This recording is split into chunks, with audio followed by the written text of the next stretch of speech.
Vivian. Nanay po ako ni Jaira at ni Jubay at ni Jana. Bali po, 6 po sila magkakapatid kasi po yung dalawa po ay nasa Laguna nagwo-work na. Bali po, isa pa akong DH sa Saudi. 2 years lang naman po ako doon. Tinapos ko lang yung kontrata ko. Tapos dahil ang hirap din po ng trabaho namin doon. Tapos yung mga anak ko, naiwan ko dito mga puro babae. Kaya nag-decide po ako na pagkatapos ng kontrata ko, uuwi na po ako.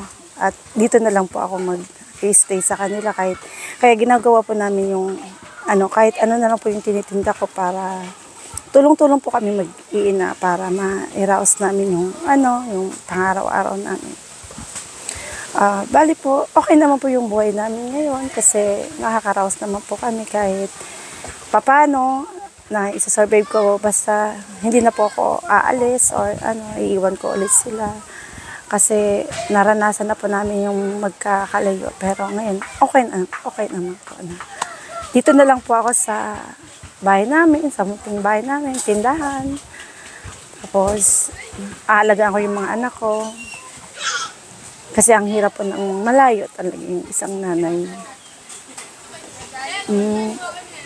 Bali po, umuwi po talaga po ako galing sa Saudi is wala naman po talaga akong ipon kasi halos yung sahod ko po ay buwan-buwan ay pinapadala ko sa mga anak ko at nag-aaral po sila, 4 po sila nag-aaral.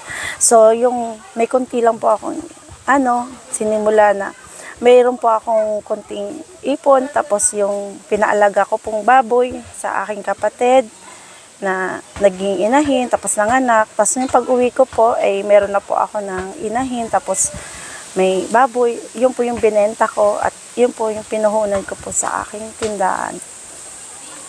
Kaya po ako meron tindahan ngayon kahit papano. Dahil yun po, nasa abroad pa po ako ay nagpaalaga po ako ng baboy sa aking kapatid. At ngayon po, sinisikap ko po na mairaos namin ang mag-iina yung aming sa araw-araw na nagpumapasok sila. Yun din po yung naging ko sa Saudi, yun din po yung naging ko, na magkaroon din po ako ng sarili kong puhunan. Ngayon, konti pa lang po, nagsisimula pa lang ako. Konti lang yung puhunan ko, pero sinisikap namin na maging medyo lumago, makaraos kami para hindi na ako umalis ulit. Ito po yung ginagawa ko dito pagkatapos ng mga yung magluto ako ng fishball, kikiam at kwek-kwek, halo-halo. Ito, ang daming hugasan sa aming mag-iina. Ito na po talaga yung ginagawa namin sa araw-araw, lalo na ngayong bakasyon ng mga bata. Tinutulungan po ako ng mga anak ko na magtinda.